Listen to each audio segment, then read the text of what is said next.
Herkese günaydın. Ben Beyza Nur. Çanakkale'nin Biga ilçesinin bir sahil sitesinde ikamet etmekteyiz. Burası Denizatı sitesi. Arkamda görmüş olduğunuz üzere deniz kenarında yer alan bir site olduğu için bu site plajıyla ve müstakil evleriyle burada meşhur veya tercih ediliyor diyebilirim.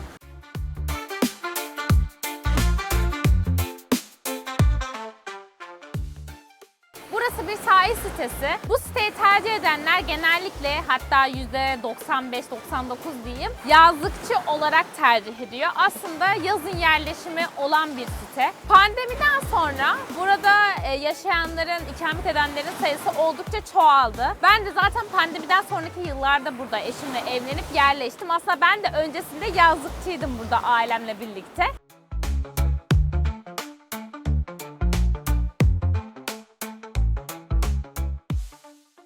Yazlıkçılıktan sonra ben burada yerli oldum. Yerli olmak çok hoşuma gitti. Aslında sadece yazın değil, kışın da çok avantajları var. Çünkü sessizlik, sakinlik, huzur isteyen insanların tam tercih edebileceği bir nokta. Burası Güney Marmara'da yer aldığı için denizi pek de iyi değil açıkçası. Yani şöyle söyleyeyim, aslında bu bölgede bir akıntı sorunu var diye biliyorum. 5-6 kilometre ilerisinde Karabiga var. Oradaki koylar aynı gün içerisinde çok sakin, dalgasız olurken burası dalgalı oluyor.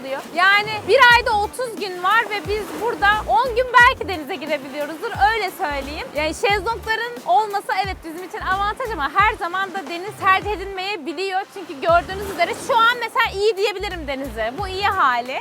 Şu an kötü değil, kötü durmuyor. Tabii daha sakin olduğu zamanlar var ama genellikle çok dalgalı oluyor ve bu da tabii ki dezavantajı.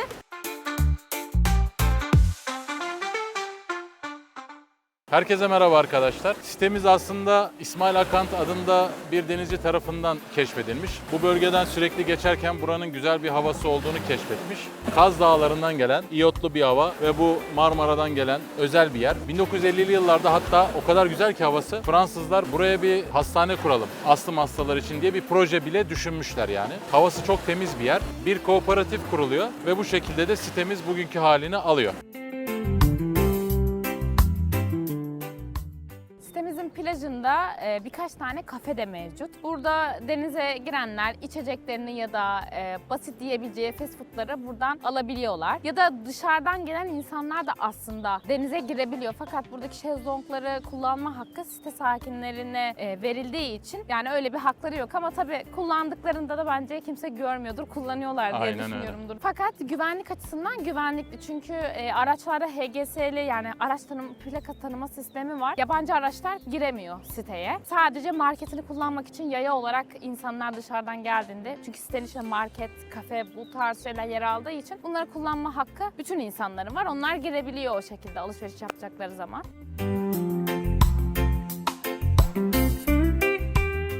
Buradaki denizin dezavantajından az önce bahsettik. Yani denizin çok iyi olmamasından. Fakat bizim için avantajlı olan noktası şu ki genelde boş oluyor. Arkamda görmüş olduğunuz gibi sadece siteye ait bir plaj olduğu için yani dışarıdan da pek kimse gelmiyor açıkçası. Az önce söyledim ama hani öyle denize buraya gelin. Çünkü deniz güzel olsa bence gelen olurdu. Ama çok tercih edilmiyor. Bizim için bu çok güzel bir durum. Boş oluyor, böyle gelip video çekebilirsiniz. Yani site sakinlerine söylüyorum.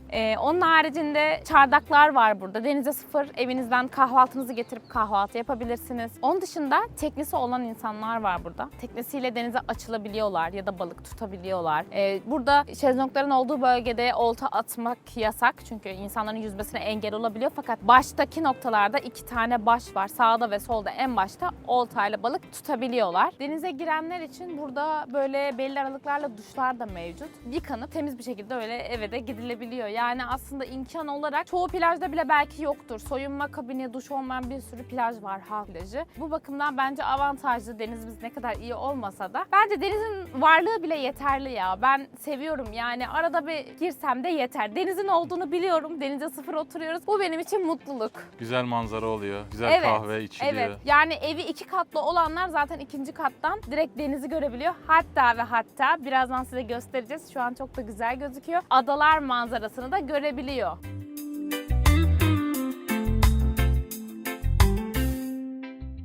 Şu an tam arkamda Avşa Adası'nı görüyorsunuz. Az önce söylediğim gibi Avşa Adası manzarası var. Sol tarafımızda yani batı yönünde bize göre Karabiga yer alıyor. Bu da bize yaklaşık 5-6 kilometre yakınlıkta olan bir belde. Yani biz Biga ilçesine bağlıyız. Orası da Biga ilçesine bağlı bir belde. Karabiga'daki koylar gayet sakin ve güzel oluyor. Yani denize girmek açısından orası daha çok tercih ediliyor. Az önce bundan da bahsetmiştim. Size göre sağda yani doğuda yer alan bir diğer adamızda Paşalimanı Adası çok az gözüküyor ileride. Bu arada Avşa Adası'nın arka tarafında da biraz ileride tabii Marmara Adası da yer alıyor. Küçük küçük adacıklar var. Yani aslında manzara açısından oldukça zengin bir bölge. Size göre sağ tarafınızda yani doğu tarafında yer alan bir diğer bölge ise Bandırma Erdek bölgesi. Şu anda aslında Erdek diyebilirim. Erdek'in arka tarafında Bandırma yer alıyor. Yani lokasyon bakımından çok zengin bir bölge. Biz aslında bu yüzden de çok seviyoruz. Çünkü bize yaklaşık 50 dakika uzaklıkta Bandırma Erdek yer alıyor. Çanakkale merkez tamam çok yakın değil ama 1,5 saate yakın bir mesafede olması bizim için yine avantaj. Çünkü biz İstanbulluyuz. Yani oradan buraya geldik. 1,5 saat bizim için yol değil, yakın. Yani 1 ila 2 saat aralığında yer alan yerler bizim için çok yakın. Avşa Adası'na gitmek istediğinizde ise Erdek'e gidip buradan dediğim gibi yaklaşık 50 dakika sürüyor özel aracınızla. Hızlı giderseniz o ayrı, biz çok hızlı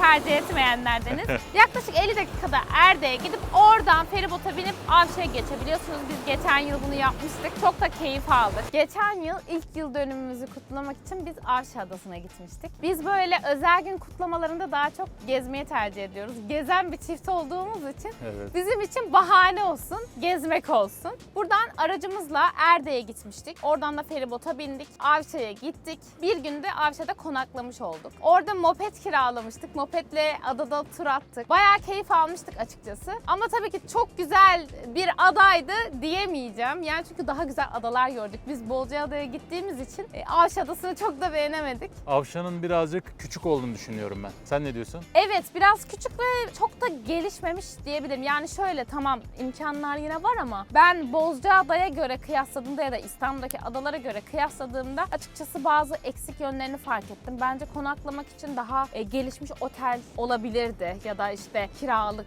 ev. Bilemiyorum yani çok fazla ısınamadım. Beğenenler de olabilir tabii aranızda ama daha güzel adalara gittiğim için çok da aşırı beğendim diyemeyeceğim. Bu salıncağı da bu yıl yaptılar. Biz de hemen sıcağı sıcağına deneyelim dedik. Evet, çok da güzel oldu. Bayağı eğlenceli. 4 kişi binebiliyor. Yalnız bu ayakta biniliyor da olabilir. Biz gerçi oturarak tercih ediyoruz. Evet, geçen de babam aslında ayakta bindi. Ben yanlış bindiğimi düşündüm de galiba ayakta biniliyormuş.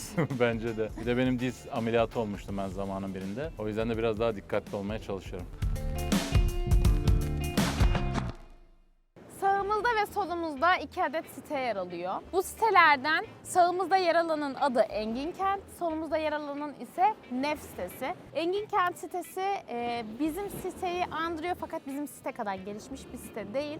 Plajı bu şekilde değil. Şezlonglar, şemsiyeler vesaire yok. Normal bildiğiniz dümdüz denizin kenarı, kumsal. Çok gelişmiş bir site olmadığı için altyapı konusunda da eksiklikleri var. Sol tarafımızda yer alan Nef sitesi ise henüz yapılmamış bir site. Yani adı Nef, tabelalara asılı fakat şu anda bazen inşaat çalışmaları oluyor ama henüz tam olarak aktif bir yerleşim vesaire ev yok zaten. Yani şu anda olduğumuz bölgede en gelişmiş ve çok fazla sayıda yerleşik olan site burası, yani Denizatı sitesi.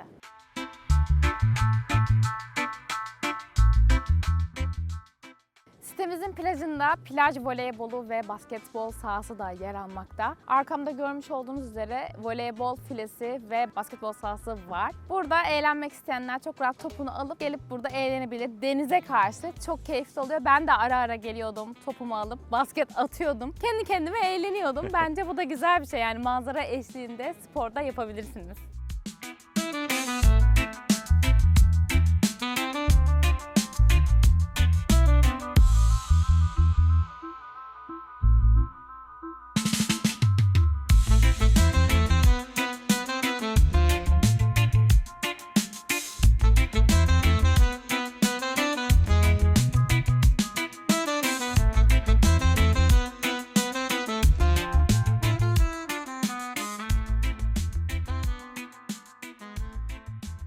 Sitemizde çocuk parkları da mevcut.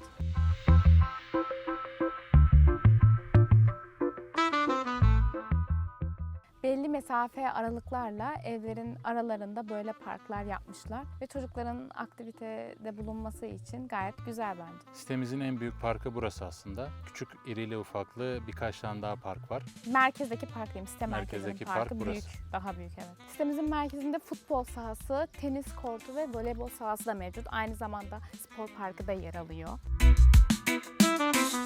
Burası aslında normalde tenis kortuydu, yani tenis sahası, fakat şu anda küçük çocuklar için böyle minik kale koymuşlar. Sanırım futbol oynuyor çocuklar burada. Ama arada zaten demiri var. Sanırım filesini de gerip tekrardan tenis kortu oluyor diye düşünüyorum. Yasin'de kilo aldığımız dönemlerde bu spor parkı bizim vazgeçilmezimiz oluyor. Belli aralıklarla spor parkına gelip burada birbirimizi gaza getirip zayıflamaya çalışıyoruz. Şu anda çok ihtiyacımız yok çünkü istediğimiz kiloya yaklaştık. Fakat geçen yıl bayağı biz düzenli gelmiştik değil mi Yasin? Aynen 1,5-2 öyle. ay falan biz düzenli bir şekilde geldik her akşam. İşe de yarıyor ama ben bayağı kilo verdim. Evet. Diyetle birlikte bence çok iyi. Yeterli yani bu aletler bence. İşimizi görüyor. Çok güzel kokuyor. Aşırı iyi. Gerçekten parfüm kokusu gibi. Gelsene bir. Sen de kokla. Ver kamerayı tutarım. Harika. Aşırı güzel.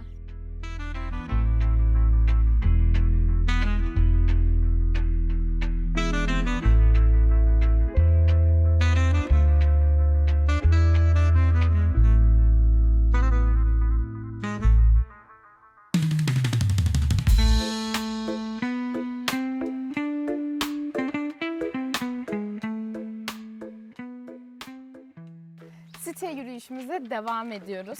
Sitemizde her yerde elektrikli araç görebilirsiniz. Yani mopedler, elektrikli motorlar. Çünkü site içerisinde çok kullanılıyor. Site bayağı büyük bir site değil mi? Evet. Yani ne Şöyle kadardı söyleyeyim, buranın şöyle söyleyeyim. alanı? 1 kilometre kare. Evet. Yani sokaklar aynı ızgara gibidir. 1 kilometre böyle, 1 kilometre böyle, 1 kilometre böyle, 1 kilometre böyle. Ve çok düz. Yani böyle yokuşlu falan bir site değil. Bildiğiniz dümdüz, çok güzel yani ulaşım açısından da.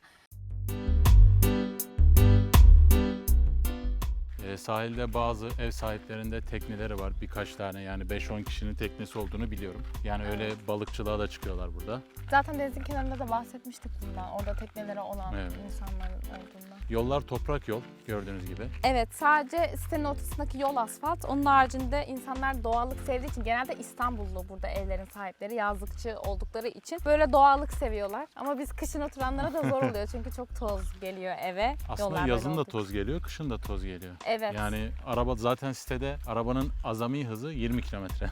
Yani doğallığını korumasını istiyorlar sitenin. O yüzden asfalt yapılmıyor. Şimdi biz site diyoruz ama siz şimdi şöyle düşünüyorsunuzdur. Neden o zaman bütün evler aynı değil? Çünkü bizim sitenin şöyle bir kuralı var. Buradan arsalar da satılıyor, evler de satılıyor. İster arsayı alıp evini kendin yaptırıyorsun, ister direkt gelip yapılmış hazır evlerden alabiliyorsun. Yani bütün evler birbirinden farklı aslında. Bence bu da güzel, renkli bir karakter Kesinlikle. kazandırıyor siteye. Biz çok seviyoruz böyle evleri yorumlayarak gezmeyi, yürüyüş Aynen. yapmayı. Her yürüyüş yaptığımızda da zaten bir yorum yaparız illa ki. Size de zaten böyle içerikler gelecek. Evet, bol bol renkli ev turları, sitemizdeki değişik evlerin dış görünüşleri. Yani bence bu burayı gerçekten de güzel kılan özelliklerden biri olduğunu düşünüyorum. Sitemizde 4 tane çeşme var. Bu çeşmelerden gidip arıtma suyu damacanaya doldurabiliyorsunuz. Üstelik çok ucuz. Ne kadar? 1 lira mıydı? 1 TL. 1 lira atıyorsunuz, bir damacana suyu size dolduruyor. Ama sıkıntımız şu ki 1 TL artık piyasada bulunmuyor. Evet, çok zor bulunuyor. Biz de bulduğumuz insanlardan 1 TL istiyoruz.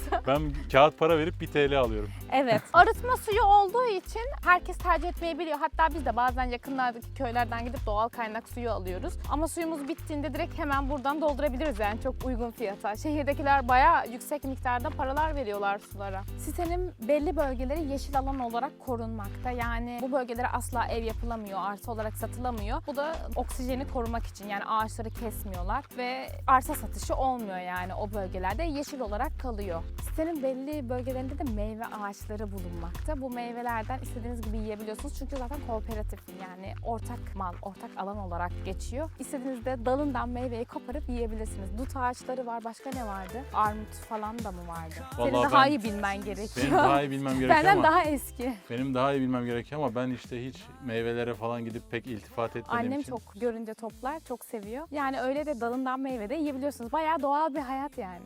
Nobody knows missing you until you're home.